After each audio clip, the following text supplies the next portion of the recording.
Hey guys, BJ and Game Day back again for another instalment. You got Brent, and tonight reunited with Joshy. How are you, bud? Boys and girls, very good, mate. Very good. Happy to be here down in sunny Canberra. On the couch with Kingo, mate. On the couch with Kingo. It's come back. We did that the first season. It didn't last too long, but very, very good to be down here, mate, and be able to film this one together rather than on opposite sides of the country. Yeah, definitely. Probably a bit of a different one tonight. Done a lot of team reviews and previews and whatnot over the last few weeks, mate. But tonight we're going to give a go at the pre-team reveals or pre-team list team reveals for our Supercoach 2020 sides. Yeah, mate. We're about a week out from Team List Tuesday, so we thought we'd put together our teams for the folks at home, just to exactly show sort of what we're looking at before all those teams are announced, and see how close we can get to, you know, what teams are announced on Team List Tuesday. We've seen a little bit of mail come out today with a few changes and a few lead things, so we'll see whether they come to fruition next Tuesday. But, mate, we're almost there. Start of the season, only about 10 days away. Yeah, I think this is a good time of year, mate, isn't it? I think better than Christmas for me. You know, all the speculation of who's going to get those starting spots and who are those mid-range guys that might have a breakout year, who are the premiums you're going to have in, and, you know, the 765,000th time you've done a revision of your side by now, I'd imagine. Mate, look, personally, I've changed it that many times already, and I really, I remember when I signed up for the Supercoach Gold. I've never really been one to have the gold, but just thought I could use the pre-team picker that was there earlier or late last year.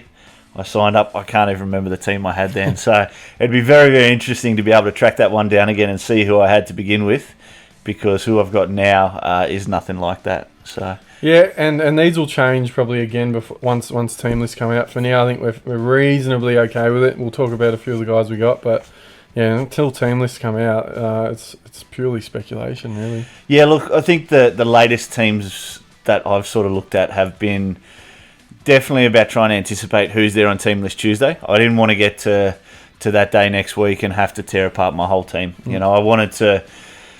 I've sort of phased out a few of those 170k players that I definitely prayed and hoped that we're going to get a spot. It looks like a few of those guys won't. But, mate, we might get onto it. We might get onto the team reveals. And where do we start, mate? The hookers? Yeah, why not? Yeah? All right. So, basically, mate, this is pretty easy for us to run through. We've gone with the same hooker combination. At number 9, my starting hooker, and yours as well, mate, Api Coruscant. Yeah, mate, yeah. I've always been a big Appy fan, and I think he deserves to be at a side where he's going to get a lot of minutes. You know, we saw glimpses of it last year, but Fanu and himself at Manly's an absolute superstar. Well, he's currently not too much of a superstar at the moment, but he had to share the minutes there, and rightly so. But I'm a big fan of this guy. I think he's just extremely dangerous, and he showed it in the Nines. Yep. I didn't watch a great deal of the actual trials themselves, apart from the Newcastle games, but. Yeah, and if you believe what you hear, apparently Ivan Cleary's saying he wants an 80-minute hooker. If that's the case, if it turns out that there is no Kenny named on the bench, or Tyron May when he returns doesn't take minutes out of hooker, I think he's must-have. Come Team List Tuesday, if he's the only hooker in that list, he is an absolute must-have for mine. Well, I think the way I break it down there is at 338k. Let's say he doesn't play 80 minutes. Let's say he only gets 55 or 60. We see a lot of teams these days with your two hooker combinations, and generally your starting hooker will get about that sort of 50 to 55. Even if he plays 55 minutes, he's still going to score an average of, let's say, 45. So he'll at least make some money. He probably won't make the money that he would from an 80-minute performance, obviously, but he'll still go up there and give us a chance to maybe trade up to someone else. So, like you say, he's shown in the past at Manly. He's definitely got class as a hooker. Yeah. He knows what he's doing there. So, hopefully that combination with Cleary can develop, and obviously Jerome Luai and things like that. Yeah, and I think they've got a big pack. They've got a really big pack. They're getting a few quick play the balls, getting him. He's a bit like Cook in that regard. But I can't see him losing money. So if it turns out he doesn't fire and he only averages 40 or to 50, he'll still retain that value. And then all of a sudden you might go, we're going to get Cookie in because this hasn't come to fruition. So yeah. And made the backup hooker for us, Blake Brayley. Yeah, look, I for a long time had Cook and Coruscant, I'll be honest. But having Cook in there and Coruscant, it was hard. Yep. Cookie's the one guy that if I get rid of him, I have the ability to upgrade a lot of other positions that I was very thin in on the bench.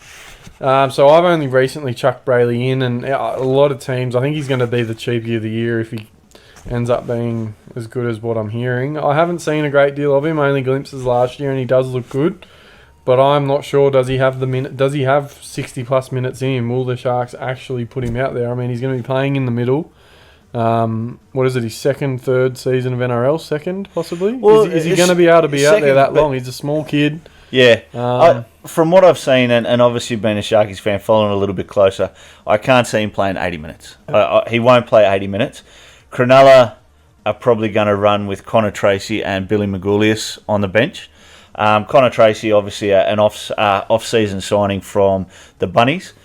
Showed plenty of form there and a couple of opportunities that he got in the number 6 spot over there.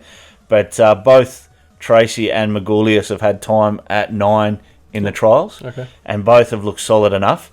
They're definitely not natural hookers, but if they can get 55 to 60 out of Brayley, but they might do it in a different way. What they might do is they might get 30 out of him and give the middle 20 minutes to one of these other guys.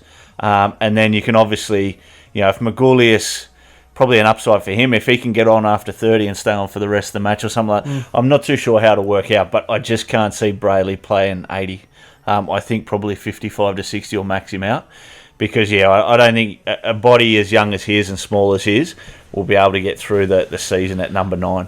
Yeah, and I think it's a big statement, the fact that they've let go Jaden. I mean, obviously there's probably numbers associated with contracts and all that, but for mine, Jaden Brayley's a great hooker, and I'm stoked we picked him up. But I had heard very early last year that by the end of last year, start of last year, by the end of the year, Blake Brayley would be Cronulla's first choice hooker, and 12 months later here we are, and he's got that spot. So what I would say is he looks like he obviously offers that attacking prowess. Obviously Jaden's bigger, more defensively sort of geared, but this guy, he looks dangerous. He's quick out of dummy half. He's the games he did play that I did see last year, he created line breaks, he creates opportunities because he is so quick. So if he does play 50 minutes, even if he does play 50 minutes, he's going to be making a few tackles, and it's highly likely he's going to be probably creating attacking stats in that time.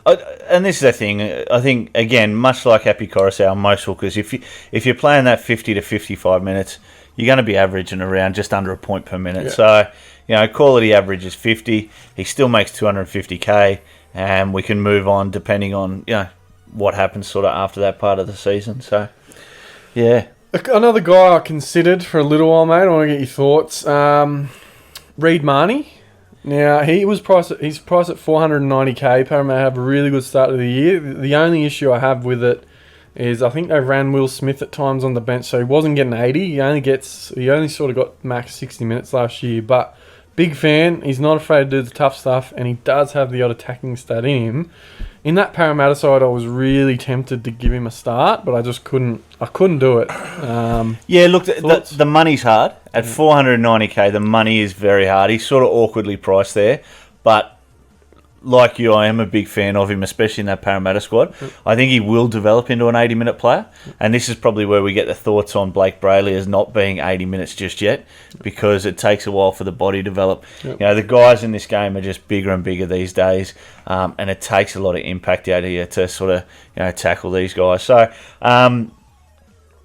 I think he may develop into that 80-minute. I know, obviously, you're right. They've had Will Smith on there before as that genuine utility that can play fullback, halfback, hooker. I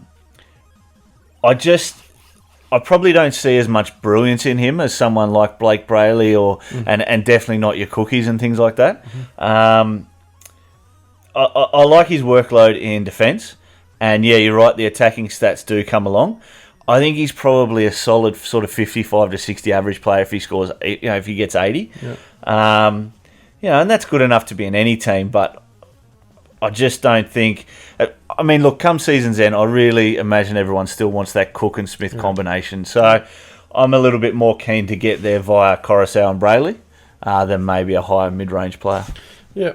And on that, I'm not sure about Smith this year. I don't know how many more years he's got left in him, but I'm hearing things about maybe a transition more into the half style. Yep. Is he still going to be relevant this year? Do you think he still is the Smith we've always seen, despite that? Yeah. Absolutely. I do, mate. He's just too cagey not to be, you know. And I'm sure he's a player that doesn't look at Supercoach, but what he does look at are records. Yeah. He wants to be the best. True. He wants to have the most points. He wants to have the most games. He just wants to get further and further in front. So whenever this guy's in the game, he just puts in that much effort that it won't be any other way. He's not going to be on the park to be on there for 60 minutes. I know Belly's come out and Belly's talked about him only not so much getting limited minutes, but limiting the game time in the games that he needs to. So whether he gets taken off after 65 or 70, we've seen it before. He can get hooked.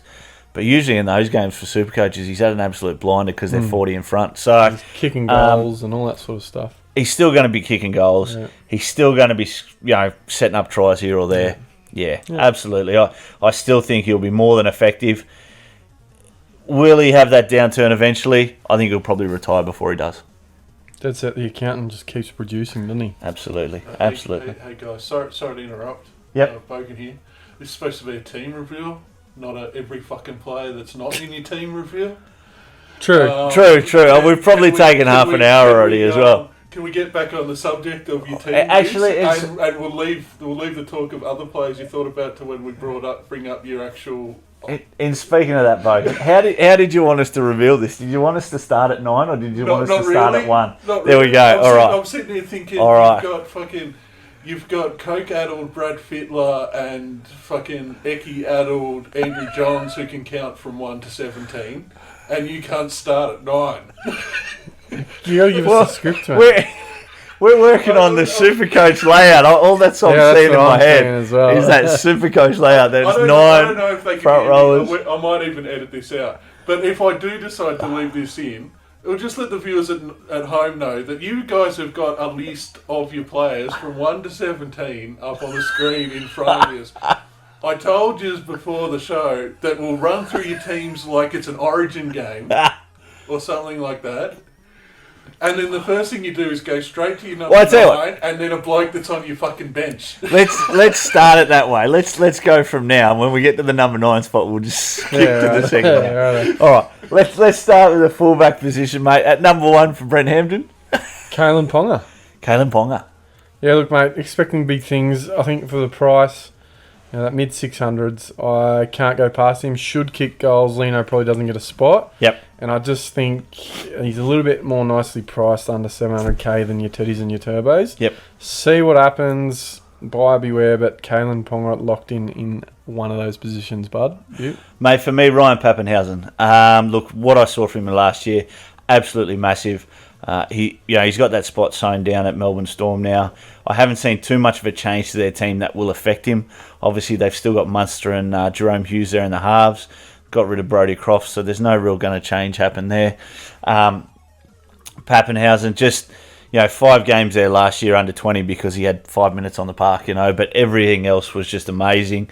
At 508k, I just think he's going to make money as well. I think he'll come across as the next Teddy or Turbo. I think he'll come across as the next sort of form of those guys. So he will turn into a massive gun. And yeah, as I said a little bit earlier, now that I got rid of Teddy, he's my number 1. I do have him as my other fullback as well. I don't think you can go past him. We'll get to that after, mate. You've got to go in order of 1 to 17. Oh, right. Cool. Okay. On the wings, mate. On the wings for you. Apparently, I got Jack Bird on one of the wings. Look, at the moment, this is one of those guys I'm not 100% sure. I'm still fiddling. But Jackie Bird at fullback, I'm a big fan of Jack Bird when he's not injured. I know he cops a lot of shit about eating Maccas and all that sort of stuff, but this guy's a great footballer, and if he's playing fullback, I know the security's probably a bit of an issue, but he breaks tackles, he gets involved, his base stats are really good, even if he's playing centre. The issue I have with it, he's priced at 500k, because when he got injured last year, he was actually, I reckon, Brisbane's best player, and that did, translate to Supercoach stats. I don't think I'll start with him. I've got him drafted in there. He is 500k. It is a bit of a risk. I don't mind Brisbane's draw, though, either, to start the year. we'll see on that one. But Jackie Bird, one of those spots, bud, at the moment. Mate, run us through your 2-3-5 while you're there. Yeah, so those 4 at the moment, those 4 starting outside backs, and this has changed. This has been one place that's changed a lot for me over the last couple of weeks, and probably will do by, launch next week. So you got Jack Bird, Braden Burns, Rabbitohs, Jesse Ramian, and Zach Lomax. So 2 or 3 weeks ago, I probably didn't have a guy. Lomax would have been the most expensive guy I had in there for a long time. The more I think about it, the more I think there's not really any certainty at this stage, and this is why team lists are so important, of any guys under 300k. I honestly just don't know anyone that I can put in that scoring 17, and I'm going to have at least a couple of them that I have confidence in. Like, team lists come out, if some guys that if for instance Jason Saab is one I would love to have had in there, but security, I don't know if he's even going to get a spot. But yeah, my main issue is I don't like South start to the season. I don't like Cronulla's start to the season, and I've got a couple of centres from those teams. So I'm not sure, but that is what I'm looking at the moment. Jesse Ramian, I think I'll stick with regardless. Braden Burns, Jack Bird, probably like the ones that are more likely to change before team lists. Yep. Yeah? Mate, I've gone a little bit bigger here than I intended with Maker Sivo. So 2-3-5, Maker Sivo, Katoni Staggs, Jesse Ramian like you, and Xavier Coates. Now, the latest mail we've got that's come out on social media the last couple of days is that it's unlikely that Xavier Coates will get the spot. We thought that he'd get that wing spot, but it looks like Jesse Arthurs, their off-season signer from the Gold Coast, has been training in that spot, and Coates looks like he will be playing in Queensland Cup. But, mate, I'm a big fan of Maker Sivo. I jumped off him early last year. This is probably in connection with a big part of Parramatta's early run. We speak about the first 8 runs, 8 weeks, and how easy they've got it. Only one team from inside the top 8 last year. Mate, I just think he's got a couple of 100-point gains in there. At 520, 530,000, like you spoke about, anyone under 300, we really haven't had anyone cement their position.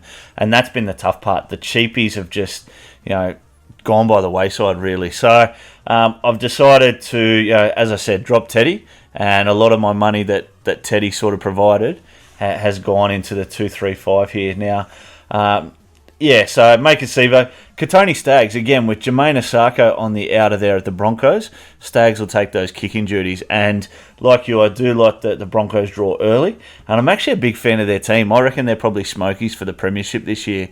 With the forward pack that they've got, Brodie Croft signing, I think he is a very, very good halfback. There's always questions around players that do leave the Melbourne Storm system that they're willing to let go. But from what I've seen and from a Supercoach point of view, he's played quite well. So I reckon that the Broncos have got some good things in them. Same as you there, Jesse Ramian, look, showed plenty of good performance there in the All-Stars. His trial after that was a little bit down, but I just think Jesse Ramian's one of those big game players. Mm-hmm. We've seen a lot of it in the NRL where these guys, like your Dane Gaggais and things like that, where they just play better the bigger the game gets. So I think he'll be one of those. And, as I say, Xavier Coates, look, if he doesn't get that spot, I will bring in Zach Lomax out of the side. Mm-hmm. A little bit of talk around. A lot of people weren't too impressed with Zach Lomax's performance in the trials. I wasn't that harsh on him. I actually thought he looked quite good. And for someone that's 320k, he's going to have that fullback spot, for at least the first 6 weeks. But you never know with Mary McGregor. Hopefully he keeps it in that long and can get a bit of a price rise. Should be kicking goals, Lomax, as well. So mate, that's another bonus. Absolutely, yeah. What I saw from him in those trials, mate, he's a very, very good kicker. Yeah. So the question around the Dragons is whether they can get enough points on the board that he actually can kick goals. So, yeah. And Ramian, the only other positive with Ramian is he's on that right edge with SJ and Nakora. I think that was potent last year, and a guy like Ramian out there is going to be absolutely deadly. Mate, he will be. Look, he looks brilliant on the right-hand side. When you're outside SJ, he's just going to benefit from that. So at 420k, I just think there's positives. I know it's spent a little bit more than we'd probably hoped to, but I just think there's too many positives there. He'll average 55 or 60 come the end of the season. So, yeah. And the halves, mate. Yeah, look. Talk me through this. Another one again. Just based on the draw. I've got Anthony Milford at 6, Mitch Moses at 7, as we had previously alluded to. Milf. Look. How many times have we talked about you can never have him in again? Oh, look, I'm a sucker for a Milf, mate. What is he, 470k? It doesn't matter, mate. He could be 270k. Look, I had SJ in there for a long time, and the reason why I took him out is their draw. I don't know if I can start with SJ, and I've read things about his back and this and that. If Cronulla just had a little bit of a nicer draw, I'd have SJ in there straight away, and I think I'll be trying to get him in probably as quickly as I can, even though I probably do the same with Cleary. I'm leaning towards taking a punt. You know, his average last year was 50-55. You know, he's going to have a guy like Croft who's a proper game manager. Milford, for me, hasn't been playing his natural game for the last 2 years. He's been having to play that game manager's halfback style role, with especially the guy like Nicarima. I know they put Driden in there, but their forward pack is too good, and their outside backs, guys like Staggs and Bird now, and Corey Oates, surely Milford has some points in him in the first 8 weeks that justifies that 470k tag. Surely he's underpriced and a good prospect to start the year. No. No? Alright. Well, What about you? Mate, look, I've gone Luke Keary. Much like you and your thinking behind Milf, I think obviously that halves pairing change at the Roosters will benefit him. Obviously losing Cooper Cronk there. The bringing on of Kyle Flanagan from the Sharkies, he's got plenty of development to do. Obviously, you know, he'll be a long-term prospect for them with Kyle Flanagan. When it comes to Luke Keary, what I have loved over the past sort of couple of seasons is when Cronk hasn't been there or Cronk's been injured, he's just stepped up. Really, really impressive. Again, whether he can do that week in, week out, I'm not too sure. But I know that he's got those points in him where he can score 120 or 130. And I just think he's good for probably 50 or 60 each week with what the Roosters have got. So I query him, mate. I reckon, my query is, I rate Flanagan. I saw a few games last year. He's got a really good short kicking game. I think inside 20 he looks good. Keary, does he have to play more of a game manager role now? Naturally, he's a running sort of ball playing half, I reckon. Yep. Guy, he's playing on that left edge. He's always had Latrell out there. I reckon he has to do more kicking, long distance kicking. He doesn't have Latrell. Does he have to play both sides? So do you think maybe the Milford factor? What you've basically said has destroyed Milford in the last 2 years. You reckon it'll destroy Keary as well? I think he has to play more of a game manager role. He doesn't get to play the role that we have seen him play in the last couple of years, which he probably has been his best last year. But I mean, I do. I think that the way I've seen it, there was a game in the wet there last year. I think they were playing Manly. Yes. And within the first 10-15 minutes was 24-0. And he had 4 tries. He had 4 tries. And look, I know that's an anomaly, but I couldn't get that out of my head. Cronk wasn't there, and they basically put it on him to say, you've got to step up, and he did. Yep. And they've lost the Latrell, so he's got to step up even more. Yep. They've still got Teddy, obviously, that, those little inside balls and things like that are going to be there for, Keary to make or break plays with and stuff. So, I don't know. I rate the kid. I really did. When he was at South, I didn't. I thought he was just going to be someone who came along for a season or two and then just lost his way. Yep. But, in the Roosters outfit, I just think he's gotten better and better. Quick one on that. No Mitchell there. They're toying with Crichton at centre. If he is playing that left centre, he's not a bad option for a short ball, off a Keary and like that. Can Crichton, make it work at centre? I find that insane, but... No. He played a lot of Union. Obviously, we digress a bit now. I watched a lot of his... Logan said you're not allowed to do that. Coming up through Union, and he played an outside centre. I know it's a little bit different in Union. In a different sport. He was actually pretty quick as well, but... Listen to you fuckwits. Maybe it's not the worst idea in the world. I rate Keary, but I don't know. I'm not looking at him at the moment. Fair enough. And mate, we've both got Mitch Moses. We reckon he's just going to kick on, same as last year. Yeah. Kicking goals. He was kicking awesome last year as well.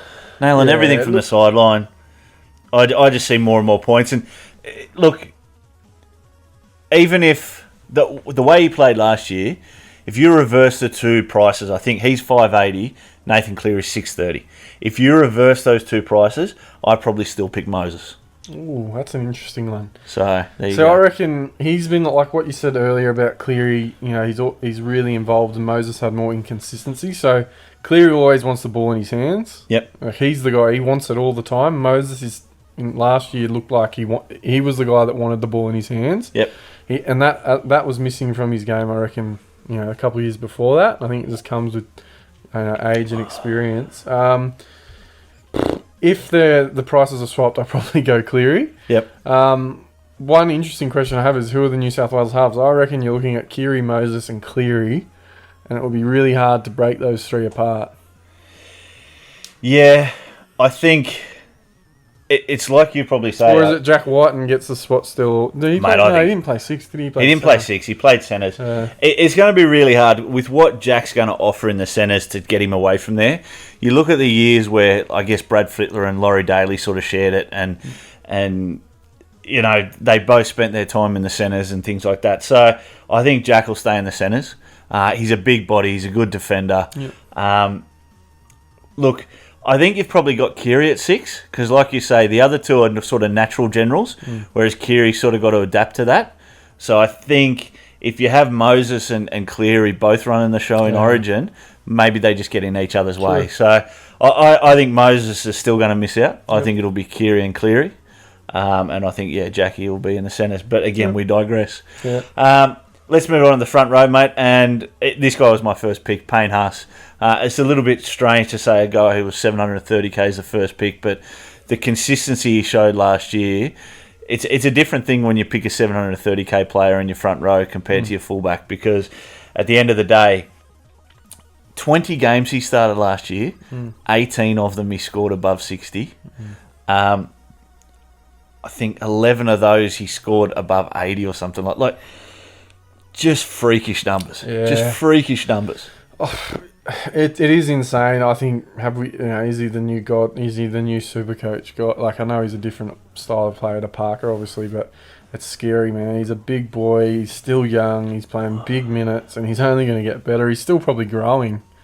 And what is he? 19 years old or something like that. Like, it's absolutely insane. Look, I think the back end of last year, I found myself chucking the captain on him because I realised that he's just so devastating. He gets those attacking stats. He's hard to bring down. He does so much work. If you don't have Payne Haas in your side, I'm sorry, but you are smoking something. Yeah, look, the ownership level is very, very high. So the only thing, if someone can find a reason for him not to be in there, is simply the price. Yep. 730k. But who else do you go in there? And you know, if you're going to spend the 730 elsewhere, you just, again, same as you. If you don't have him there, crazy. Logie not there as well, mate. So possibly, I think other guys benefit more. But this guy maybe plays 70 or 80, and he has the engine to play 80. He does. It's scary. Yeah. It's actually scary. But Payne Haas must have. And mate, at your number 10 spot, mate, Liam Knight. Yeah, look, I reckon I've only just got on the night boat recently. 440k. I was a fan of the Heath Ledger lookalike. The night boat? Yeah, the night boat. Yeah, The night train? Not the night rider. Alright, whatever. I got on the night. I don't know. I didn't really pre-prepare. Okay, the The night boat. night rider. Look, Soon we'll be making another run. he does look like Heath Ledger. Let's just put that out there. He's got the duality as well, but the thing I actually had a look at his stats because I wasn't sold on him, and I don't think he offers much creativity in terms of attack. No. Obviously, they've lost Sutton and Burgess, as everyone knows, but his points per minute are like 1.1. If he's playing 50 minutes, Joshy, at 440k, at 1.1, I don't give a shit. Averaging How fucking over 50, if not more. If he gets 60 minutes and he averages one point a minute, This at is 440k, what's doing? This is me putting my foot down this season. Is this the guy that you're saying? This is the guy I'll never have. The trap? I'm not saying trap. Righto. I don't give a shit whether he makes 200k. This is the bloke that Why? I will not have. Is it Something about him I can't. the sheeple, like the everyone's on him factor? Yeah, or? I think it is. Yeah, okay. I think it is. I was the same. I had not considered him until I went, why the fuck is everyone talking about Liam Knight? Yeah. Let the stats do the talking. 1.14, I think, off the top of my head. Don't quote me on it. I can't go past that with not a lot of other options unless you're going to go a full premium like yourself. Mate, we're going to NRL Supercoach Stats.com Hey, here. can we just give a plug to NRL Supercoach Stats.com, the best website out there. This is where I always go. Get on there. This gets me everything I need. It's I don't my know. first bookmark in my web browser. I still don't know who came up with this site. Save yourself, what is it, $30? $20 Supercoach Gold subscription. Get on to NRL Supercoach Stats.com. It's the best thing you've ever done. It's more in depth than anything I've ever seen. What's his points per minute?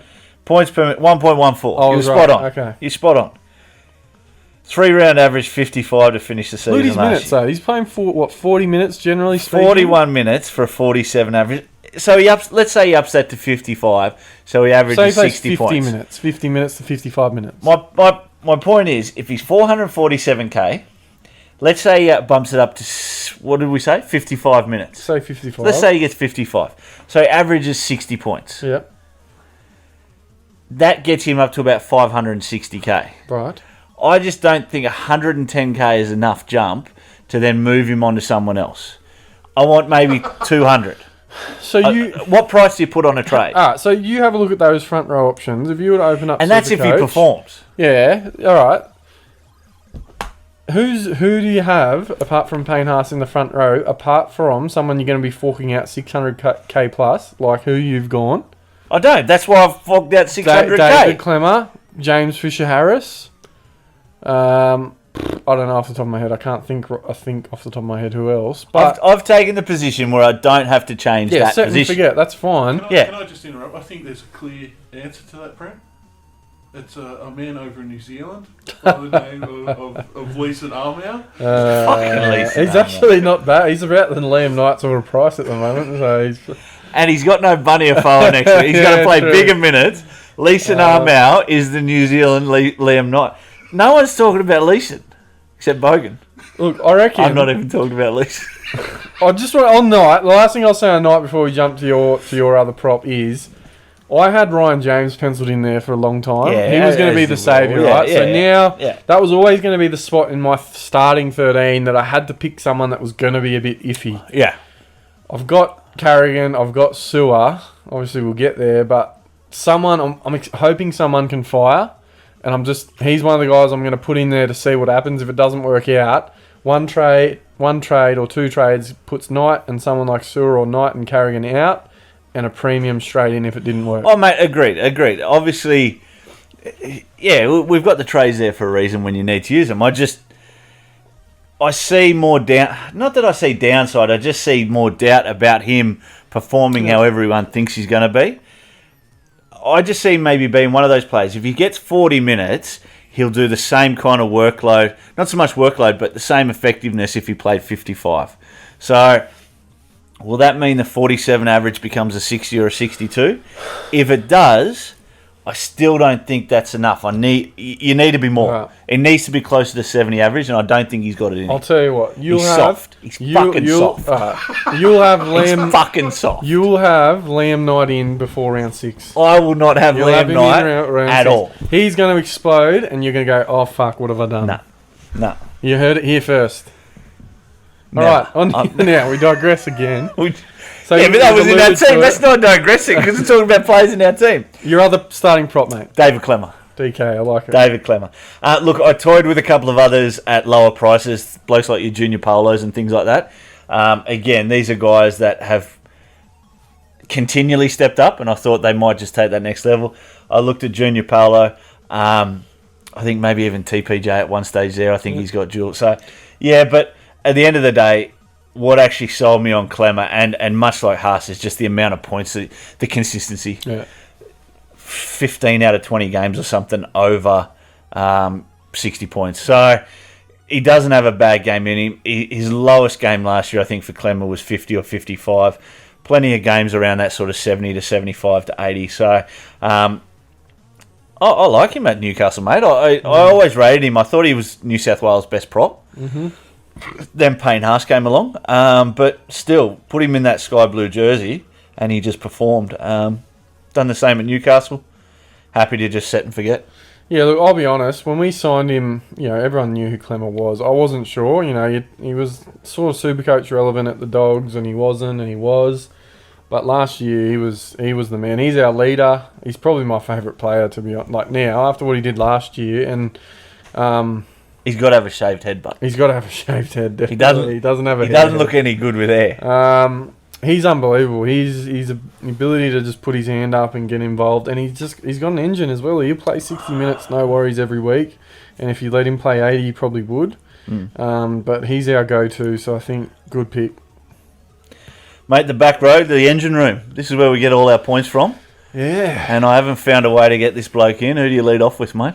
I've got Lolo in there. So Yep. 700 is about that Harsey sort of price. I think Haas is a bit more than him. But I have got Lolo in there. I think, again, he's a big spend, but I'm more comfortable spending 700k on a set and forget prop. Forward than I am someone like Teddy, just because the potential for someone like that to drop 100k, it's far less likely to happen for Lolo. Yep. I've got Lolo. You know Lolo? Mate, no Lolo. You know go Lolo. No go Lolo. No go Lolo. Mate, I went, my leading second row is Ryan Madison. Mm-hmm. I liked how he played last year at the West Tigers, and he wasn't having fun there. So I'm hoping with this return to Parramatta Eels, his junior club, I think he's definitely got the 80 minutes in him. We've seen those performances before. I just like him. Obviously, he's nowhere near as damaging as Tamalolo, and that makes it a little bit hard to think, will his 620k ever turn to 720 or 750 like Lolo can do? But I like it. yeah, and I got to be honest, I never had Tamalolo in there once. He was my first one, picked Madison, and I've just tried to spend a little bit of money elsewhere. It's tough, but I've found other seasons where I've gotten Tamalolo in eventually, and I'm just hoping I'll do the same again. Yep. So, yeah. One thing with him, you'll have Dylan Brown and Sean Lane on the left. That means you're going to have a Madison-Moses combination on the right as well, which is another big plus to Maddo. Yeah, absolutely, mate. And what we saw and probably one of my biggest gripes about when he went to West Tigers last year was the amount of ball he took away from Essan Masters. The ball would get out there on the right, and Essan just never saw it. And that was because Maddo, he's just an absolute ball hog. Yeah. He really is. But So stay off Wanga Blake this season. yeah. So whoever they have on that right, I think Wanga plays the left. I think Takarangi used to play the right. But anyway, we'll have a look at that. Whoever's on the outside. But whoever's on forget outside of about Maddo it. in the centres, do not pick him ever because they'll never see the ball. Mate, we've both gone Jai Arrow. Yeah, look, Arrow's served me well in the past. I'm a bit iffy on leaving the Titans this season. What are you going to get out of him? Probably thinking about South next year. But he is a bit of a stalwart. Give him that 60 minutes and he's going to get you 60, 70 points, generally speaking. He's got the offload. He's unreal. So I've got him in there at the moment. I'm still tying up with some options in the back row there, but I've gone Jai. What do you think? Mate, look, I've followed you here. You've sort of followed him for a few seasons now, and I've never really jumped on him. Again, next to Madison, Haas, I really picked him first, and I sort of set and forget him. Yeah. 570k odd, 75k odd, or something like that. I thought that was unders. Yeah, I think that's unders. I think he's a 650k player all day long. Yeah. The South thing doesn't bother me whatsoever. That I just think he's such a good, honest worker that he'll perform. And especially when you've got him in such a shit side like the Titans, he's got to perform because he is their leader. Otherwise, they only won 4 games last year. If he doesn't perform, they'll only win 2. So, but even in 4 games, he was one of the best players in Supercoach. Yep. The only concern with him year in, year out is just the injuries, the back spasms and things like that.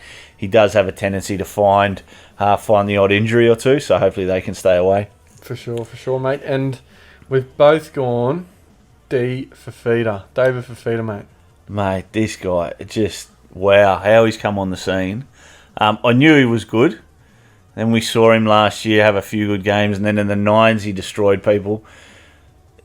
Yeah, I mean, he just keeps getting better and better. You look across their team, like Payne Haas, David Fafita, TPJ, a lot of talk about Patrick Carrigan. The only reason he can't get in the starting squad, he'd get in the starting squad anywhere else, is because of these guys. So they easily have the best up-and-coming forward pack, and it's a lot due to this guy. Well, and then take a moment to think, they've lost guys like Jai Arrow. They've lost Jaden Sewer. Mm-hmm. Probably because guys like this have been coming through and they knew they were coming through. Yeah. So, yeah, I mean, I think it was the All-Stars game this time last year where I realised, yeah, this kid's the real deal.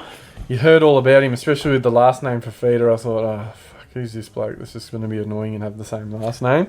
But, yeah, Kebra Park, I think it was, what he scored there. And Yeah. saw some highlights and just thought, it looks like a boy playing men, but what does it mean in NRL? But, again, I think there's two guys, if you're serious about Supercoach this year, there's two guys you got to have in your side, and I don't care what you say or what you think.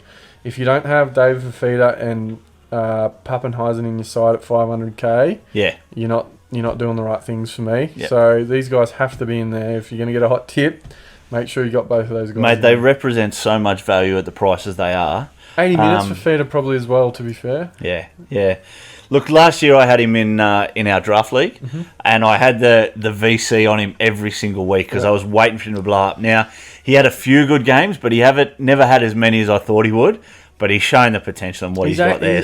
He's an 18, 19-year-old kid. Yeah. And he's already dominating. So, I don't know. Is he right edge, left? I think he's right edge. So, Yeah. I don't know if he's going to have that Milford or Croft combo. I think Milford's on the right with him. But look, it's a little bit hard. Obviously, they've got Alex Glenn on that left-hand side.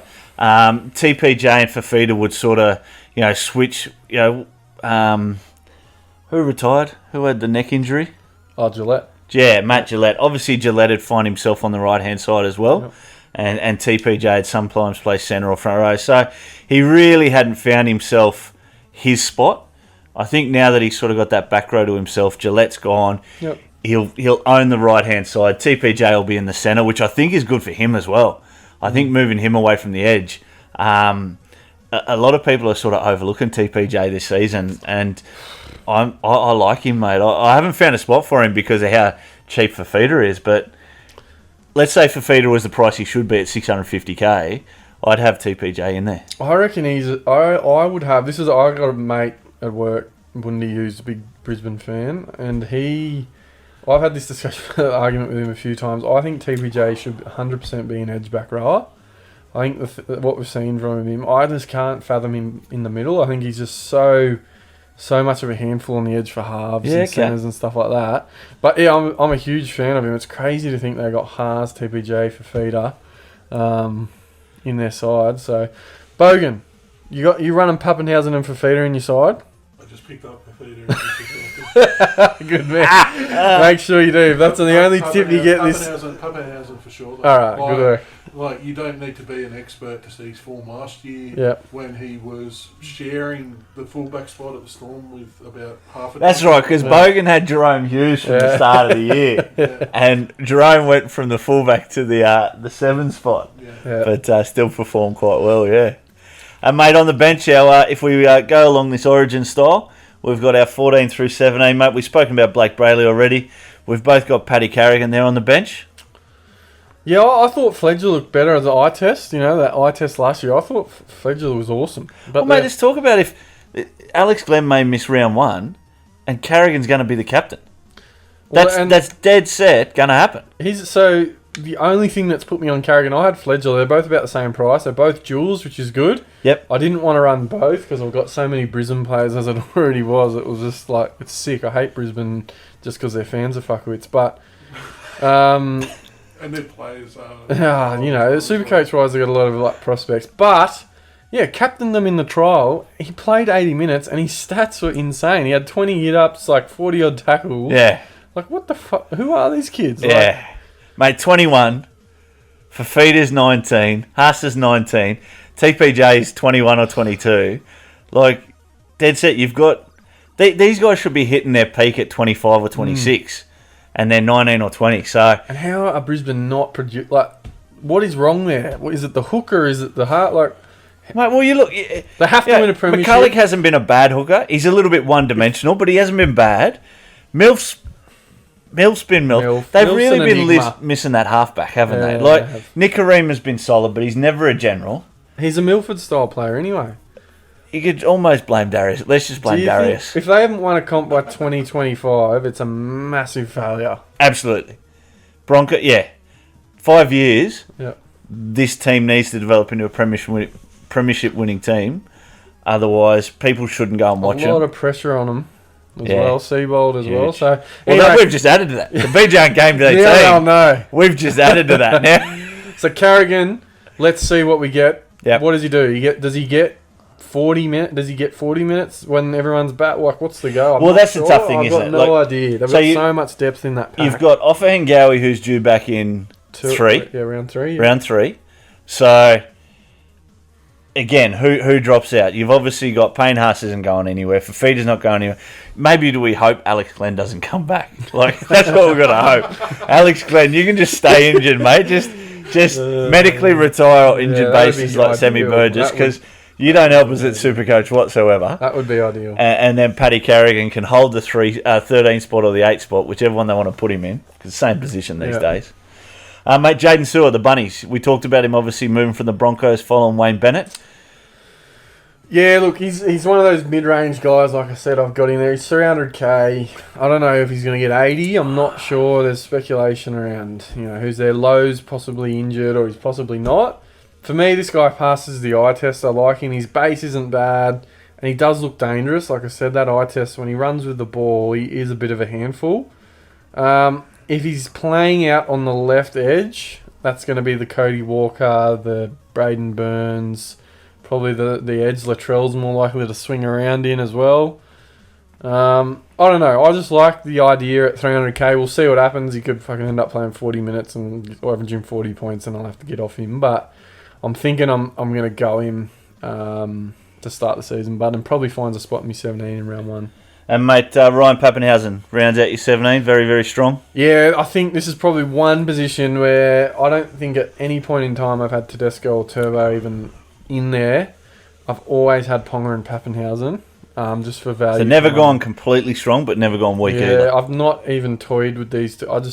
Ponga is one that might be more likely to change, but at 500k, I think Pappenhausen's like nearly set and forget. Assuming he continues that form last year. Yep. You, mate, for on the bench, look, Paddy Carrigan, same reasons, mate. Very, very surprising at how effective he was. And, hopefully he can keep that spot a little bit longer. Now, Tarpanay. You're going to pronounce it right? Tarpanay. Joey Tapine. I don't know how the fuck you say it. Teddy tells us Tarpanay, but anyway. Look, obviously Bateman's out for a little while. Even when Bateman comes back, Tarpanay is just starting back row, at the 13 spot. It's his. What's changed though from last year? And Murray's been injury prone the last couple of years, and he showed a glimpse of his potential probably 2 seasons ago. But why this year? Mate, when he was with your boys, I thought he was going to be awesome. Yeah. I really did. Yeah. We look at guys like Fafita, Haas, and their athleticism. Yeah. I thought he had that. I thought he had the attacking ability where he'd be one of those back rowers that scores 12 to 13 tries every season. I'm really not sure Ricky Stewart's using him effectively. I think he might be in the wrong team. I think the Raiders might be the wrong team for him. But at 360k, I know he's a 550k player. I know he's got a 60 average in him if he can play bigger minutes. That's the kicker though, the minutes. Yeah. Like, he's not going to get an edge because he got Whitehead on one edge, Bateman when he's back. Maybe he gets Bateman's spot for that, 6 weeks or whatever it is that Bateman's out for. I don't know, round 6. I think you're spot on. He's not going to play 80 in the middle. I don't see Ricky Stewart giving him 80 minutes if he's put at lock. Yep. And that's the problem. I think you've nailed it. I don't think he's at the right side as long as he's not going to be able to get an edge spot. My hope was always that, let's say he didn't play 80 but he played 60. My hope was that he'd be a point per minute player. Yep. And I think he's got that potential. Yep. Has he done it so far? No. But that's my gamble. You talk about having a gamble in the side. Yep. He's my gamble in the side. Well, and I can see myself, if it comes to fruition, what we've predicted, I can see myself quickly going someone like Sewer to Tapanay or whatever the fuck if they start to hit form in the first couple of weeks. If it turns out he's the guy. So, and he's got the offload. He's a handful. So, I think it's a good one. But I'll just be interested to see how that one plays out. You talk about the eye test. I look at him and I think you tick every box there is, but you haven't passed the eye test. You know, like they're there at times, but there's no consistency whatsoever. So I'm just hoping he develops it. And a big one around the 17. I'm a little surprised by this, but not totally. Mate, as I said, anyone who leaves the Melbourne system, you've got to ask questions about. Anyone they willingly let go, you've got to even ask more questions about. Brodie Croft, I've looked at his form, and even at Melbourne, he had 80, 90-point performances in Supercoach. Now, when you've got players around you like Cam Smith, Cameron Munster, he never got the chance to dominate a game because of how much ball they demand.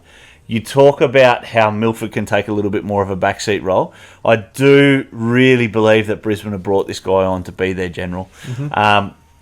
We wonder why they haven't performed well. We wonder why with these young guys they haven't been better. I think with him there, he can create that. Now, Milford will probably not so much dominate the left-hand side, but they'll definitely play a right and left-hand side combination. Yep. And when you've got either Fafita there on the right-hand side or TPJ, I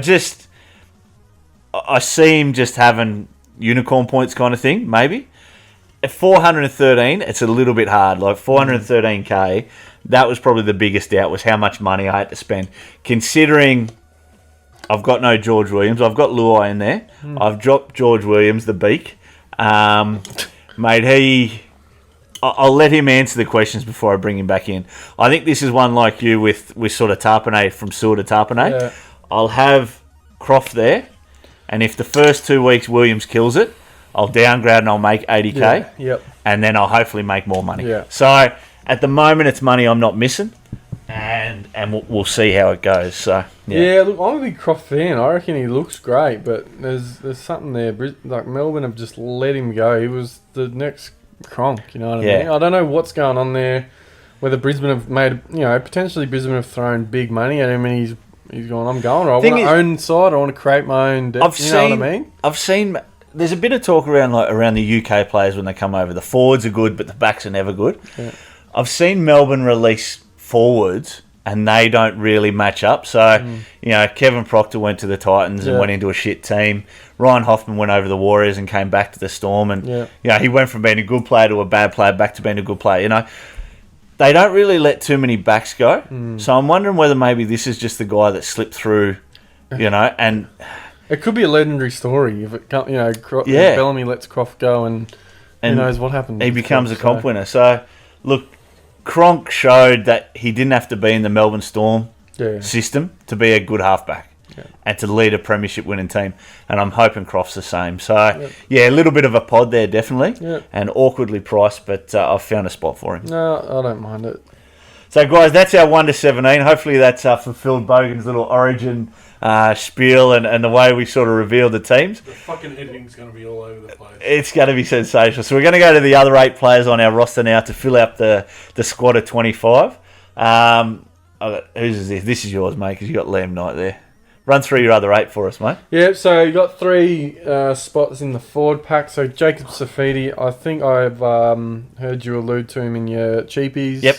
Cash cows, sorry. So Safidi, I think as a Knights fan, watch this one closely. He's doing good things, big things.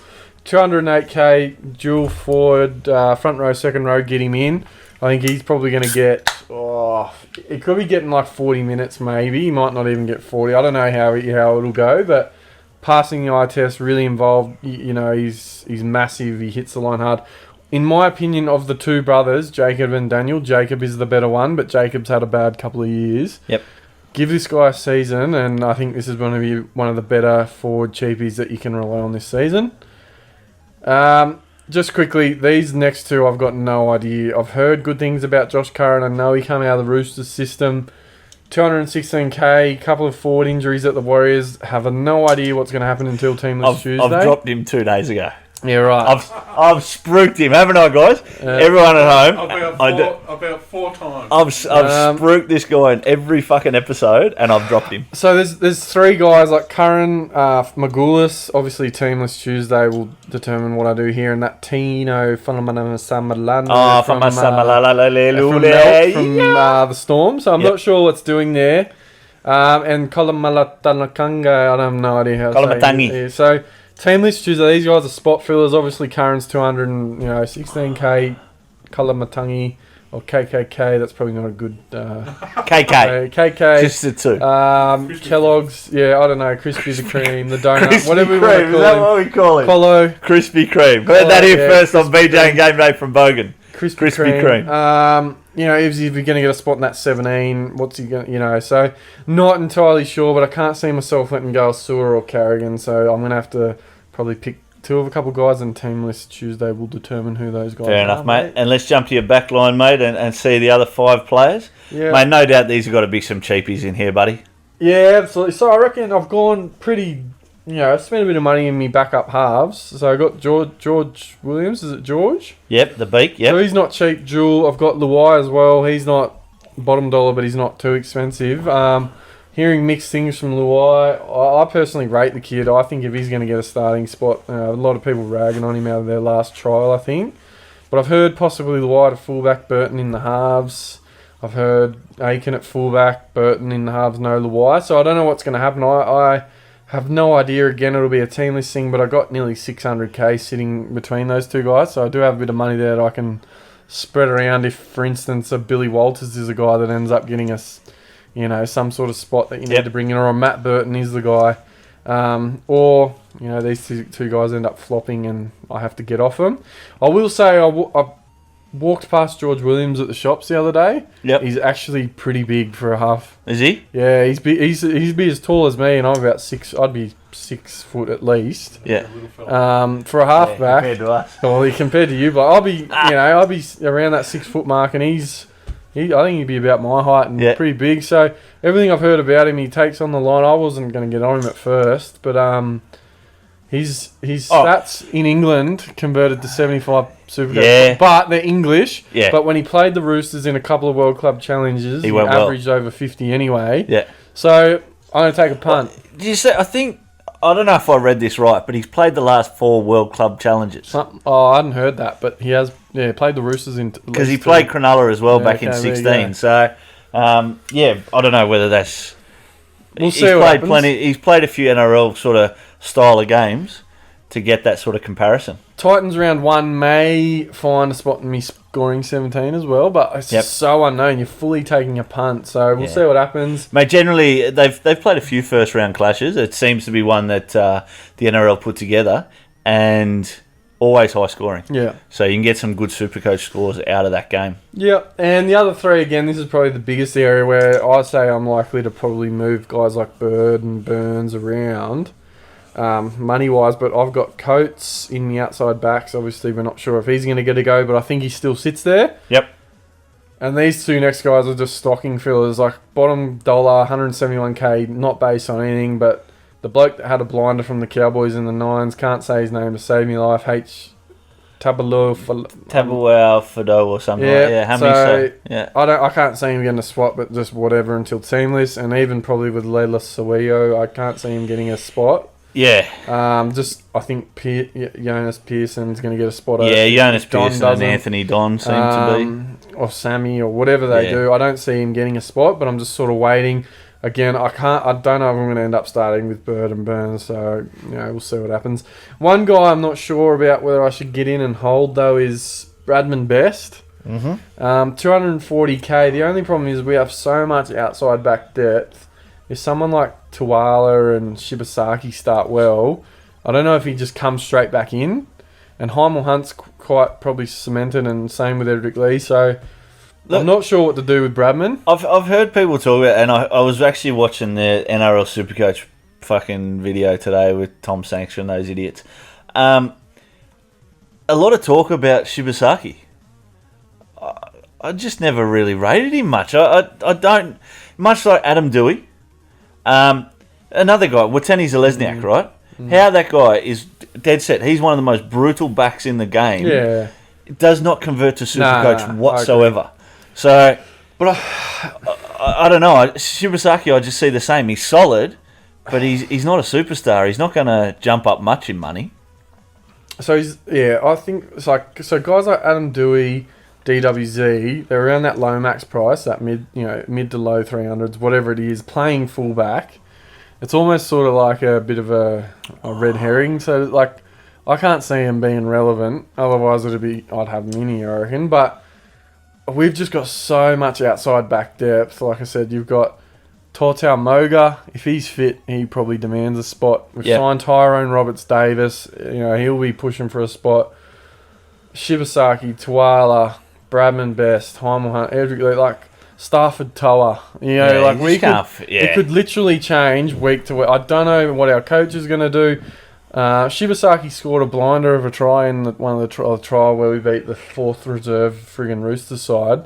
But that's what I mean. That's what I reckon. I think these guys are basing their comments off a 58-0 trial. It wasn't even their seconds, mate. It was the Roosters' force. And they may as well put their Jersey flag side for the first 20 minutes, it was 0-0. So, you know what I mean? Any outside backs from Newcastle that you're possibly going to run with, buyer beware. I think Bradman Best has a little bit more class than all those guys. It's just that he's fucking injured. He's got the best name in the comp. I'll put him in there just for that. Your sponsors will love it. You get more coverage for your sponsors if you got him in there. Look, whoever it's going to be for Newcastle, I think you got to go to the left edge because it's the Ponga side, which will be Tuala. Yeah. That's all I'll say on that. I don't think Shibasaki. What do you mean it'll be Tuala? Inari Tuala is going to in the centres. Yeah, who's probably going to be the guy. 280k. I think if you're going anyone, it's Tuala, but that's just me. Yeah, fair enough. Mate, what do you got to fill mate, out? My 8. Good question. We better change it. All right, so. Huh? Oh, refill. No, I'm good. Who have I got? Zane Musgrave. Now, all right, so I've spoken about Joshy Curran. I actually made a little bit of a change around here. I moved Kolomatangi from my front row to my back row so I could get in Zane Musgrave. Again, I'm trusting other people here. I haven't done my own research. I didn't watch the West Tigers trial, but apparently this guy went all right. So, Ex-South. Bloke then got done for, was it bashing his missus or something? Yeah, so he obviously doesn't mind a biff.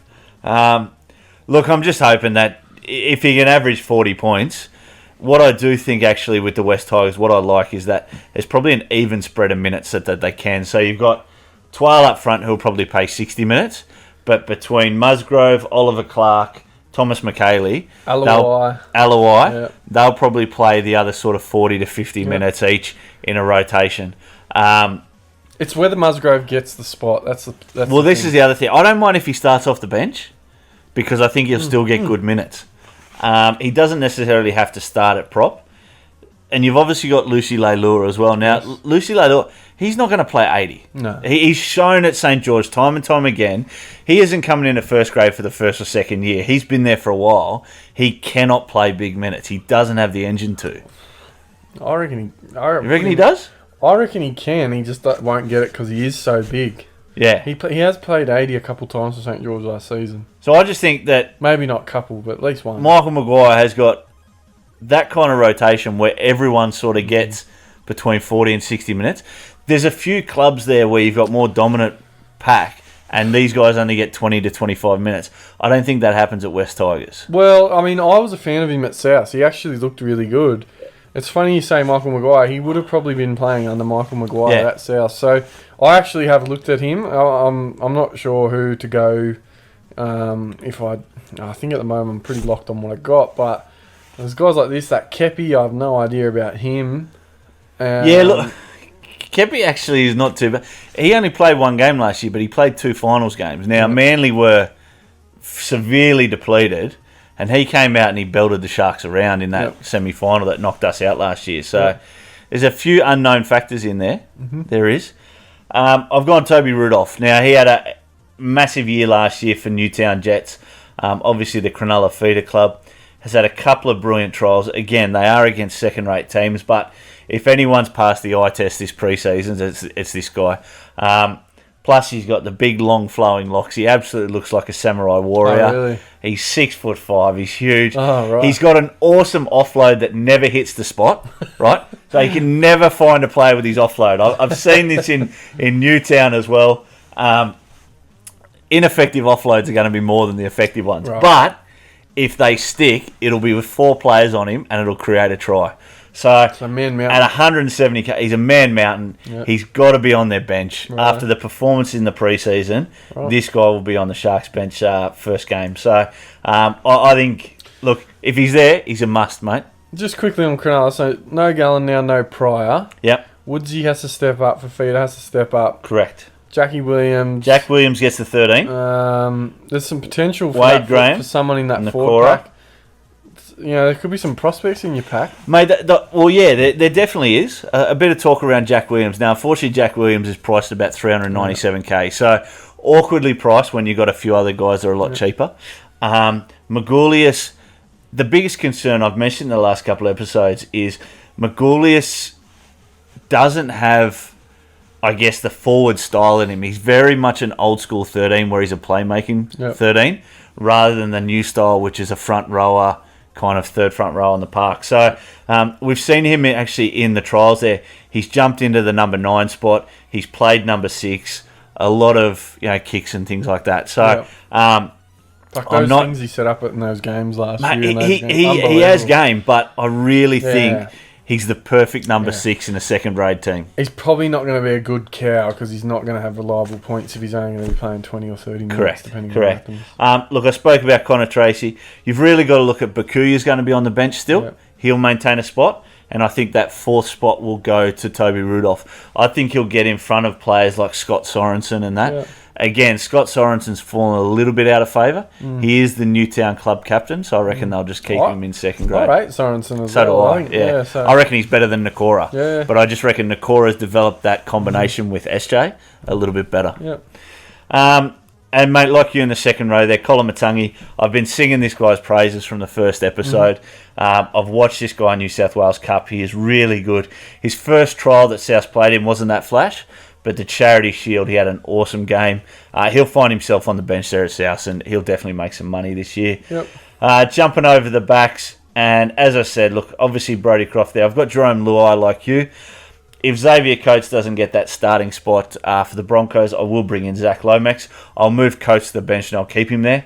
The two I've got a little bit of doubt about are Morgan Harper and Terrell Foy-Maono. Now, Morgan Harper, a little bit of talk at the Dogs about Jake Avarillo in the past couple of days. Don't know who this kid is. I really didn't follow him in the trials, but thoughts are that he'll get a spot. I did actually watch Harper, and he looked good.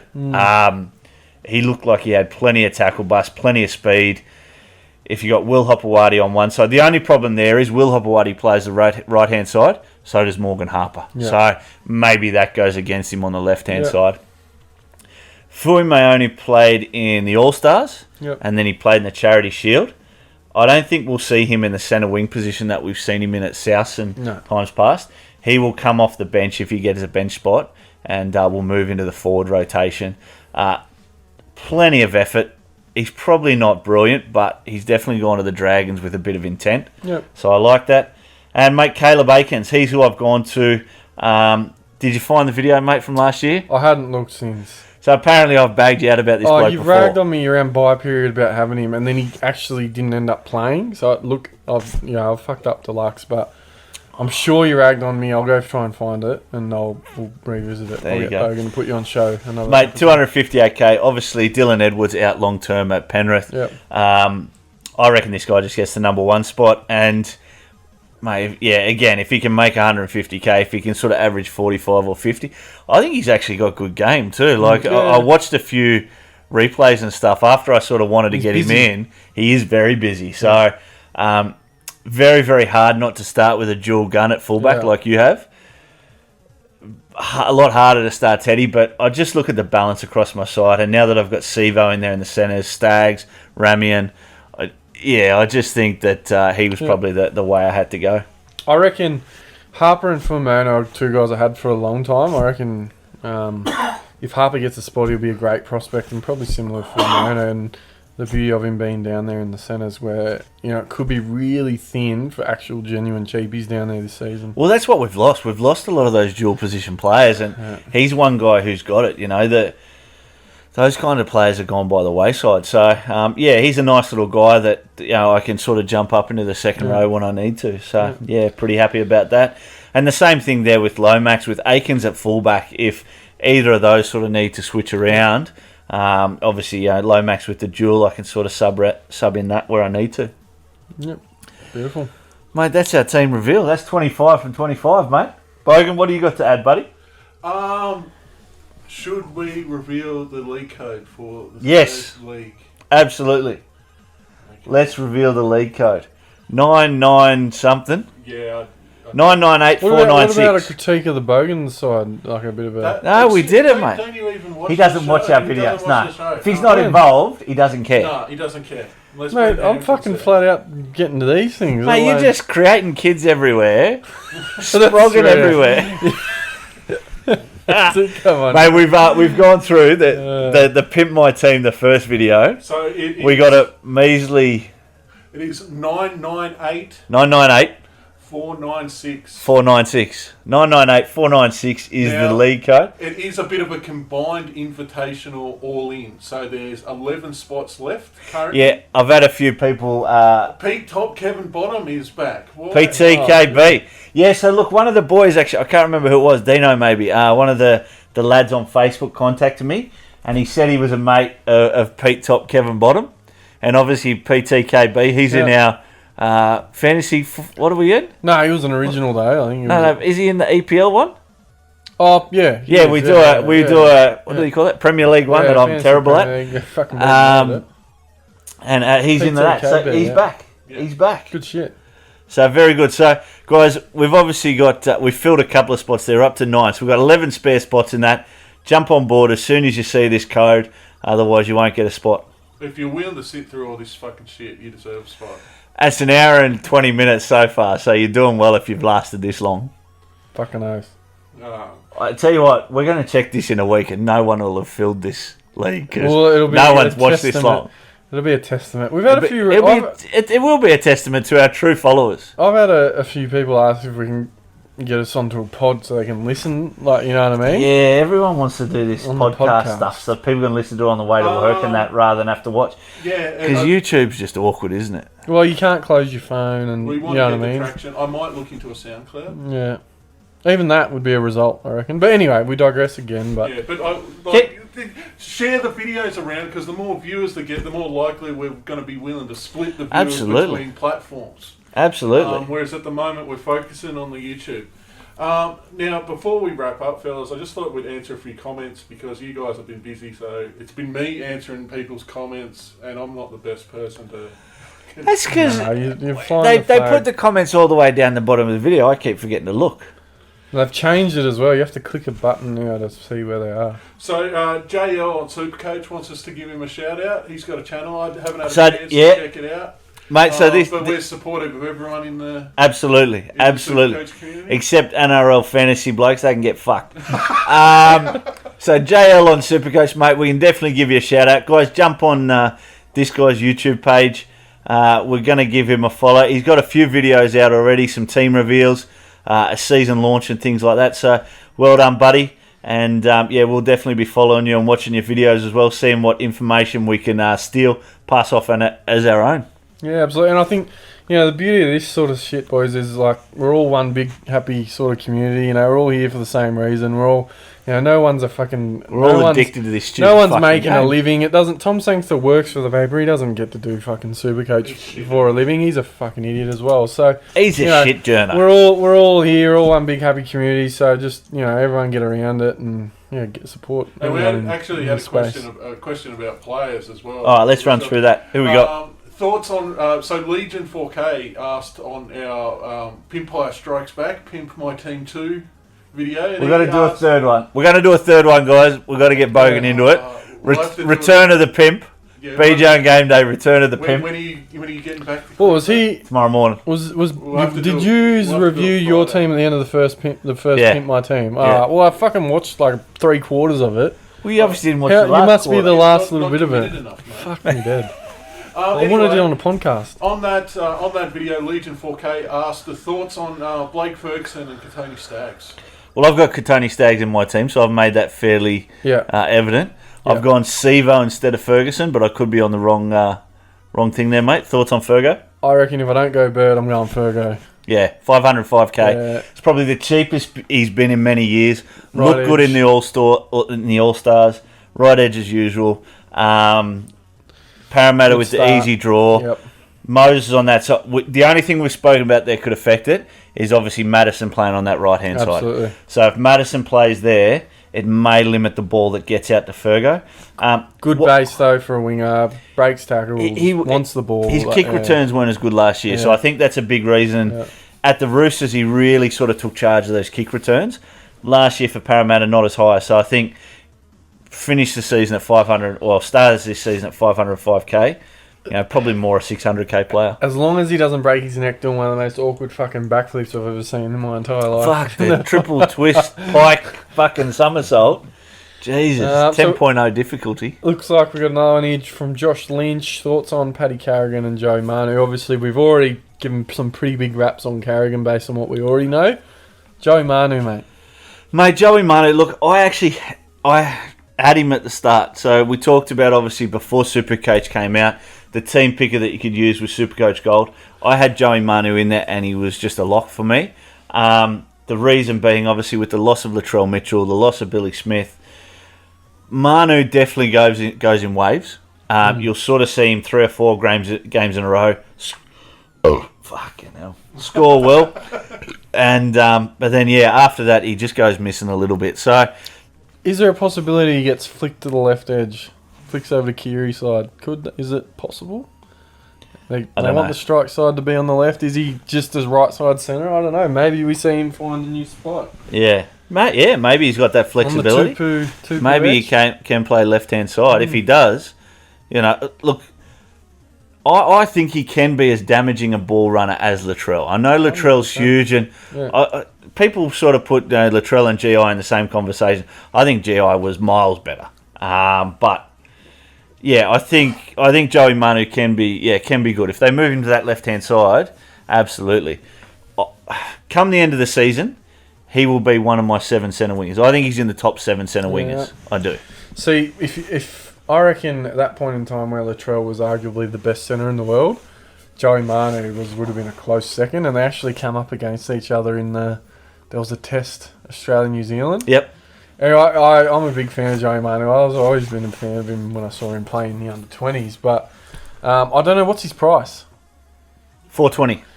Yeah, you could do worse. Yeah. I reckon he'd be a pod and not a bad pod. Maybe $450. Yeah, it's a little hard. Starts with a 4. There's plenty of Starts with a 4. The problem is there's so many options around that price with your Burnses and your Stags and your Ramians and your those guys. So you're gonna have to pick one or two. And 457. We're going 457. We're getting up and up there. Oh look, you could definitely do worse. It's just he's got to be a bit more involved to be relevant, I reckon. We're at an hour 30 on this video so far, but we'll keep going. That's the big one.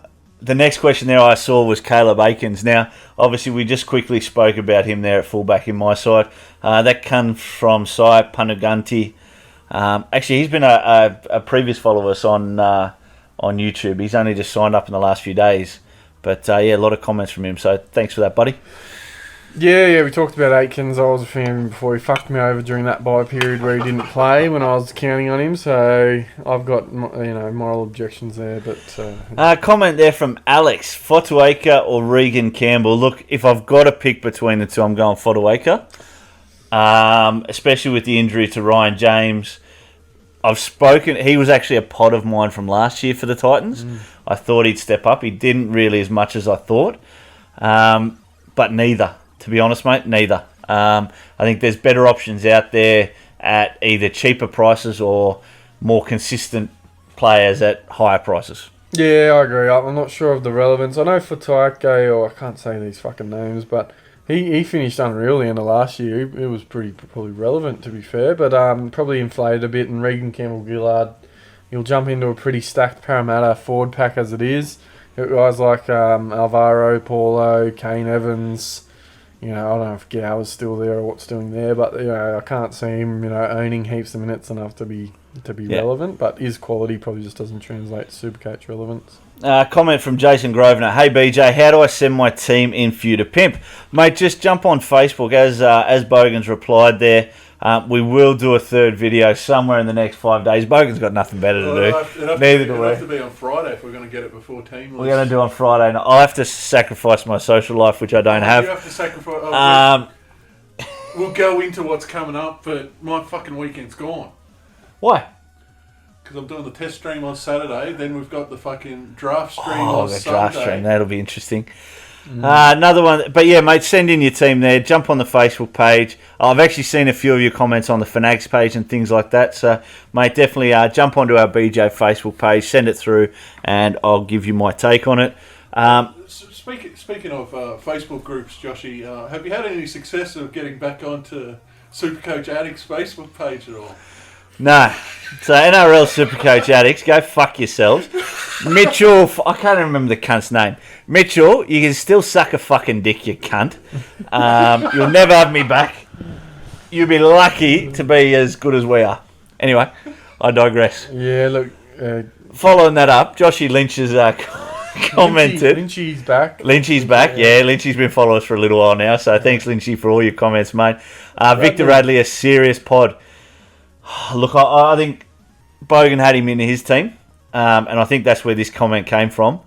I'm not as much a fan of Radley. Look, I think he's awkwardly priced. If he was a little bit cheaper, he does have that dual hooker second row going. I can't see him playing 80 minutes. He's not going to be playing 80 minutes at lock.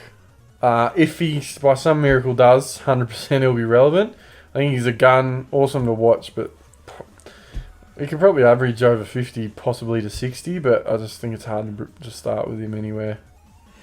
To me, I think he's more about how he looks on the field, as silly as that sounds. Like, he does a lot of the big hits and that for a little fella, whereas blokes like you, Cam Murray, just get in there and do the workload. Yeah. So I think if he changes his mentality a bit to just make tackle after tackle, sort of similar to Jake Friend kind of style, he goes in for these big hits and things like that. I just think he's going to come off second best one day, and I don't know. I've put him in the Murray mould. He's just, if he can, he just needs a few more minutes, or if he gets 60 minutes this year, possibly he starts to become relevant.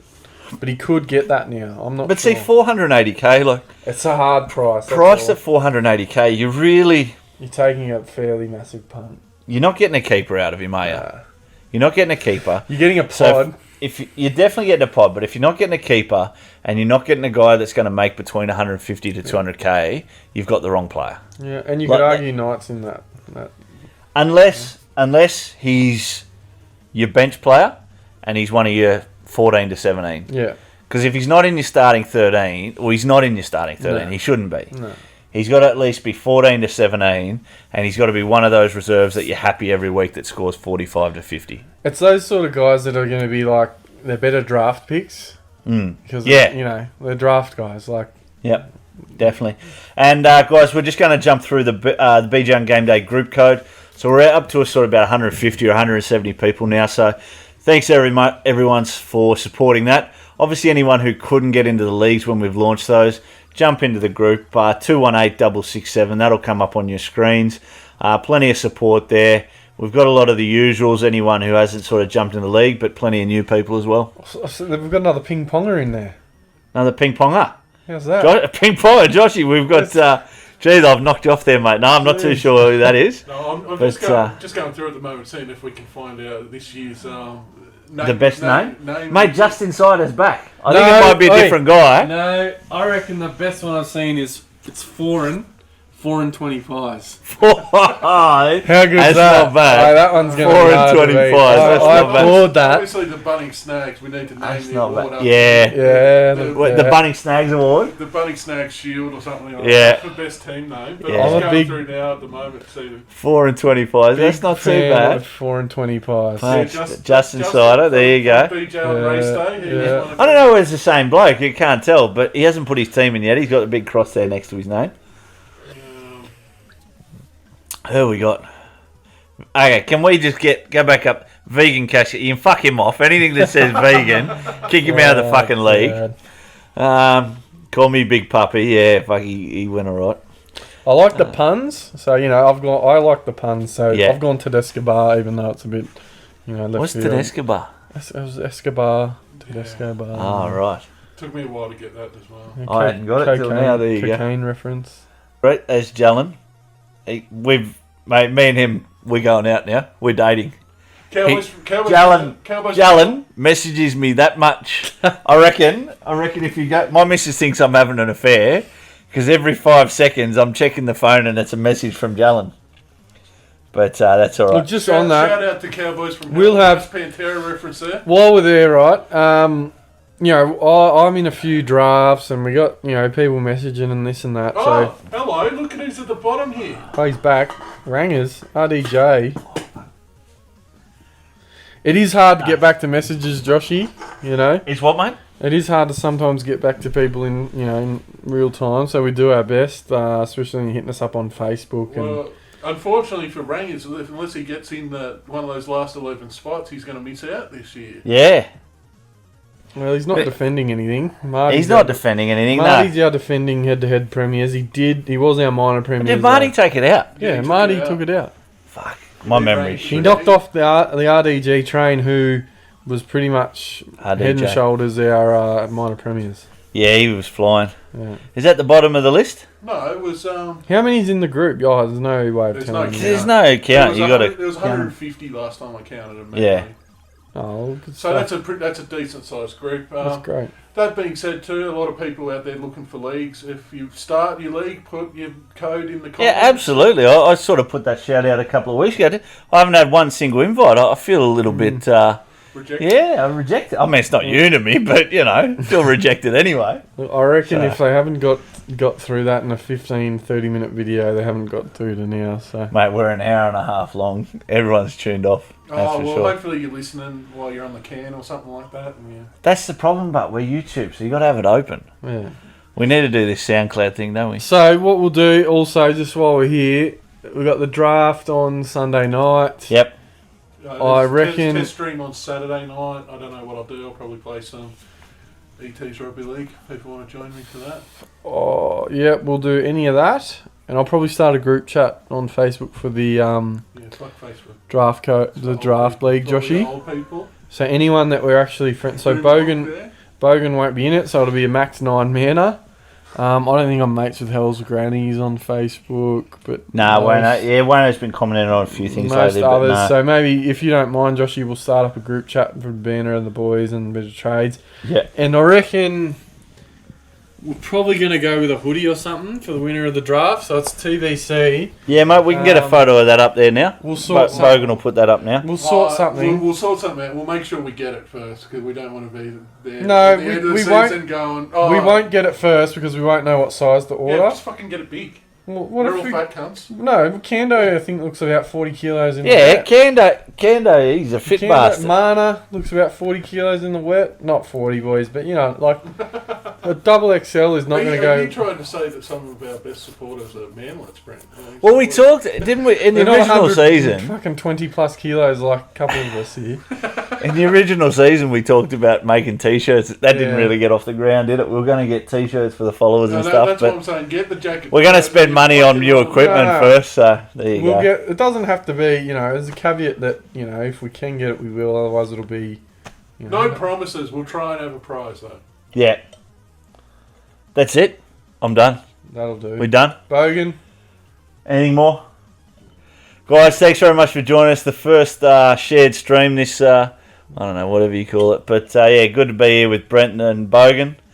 And the next one will be back to solo, but we'll catch you all next episode. Cheers, guys.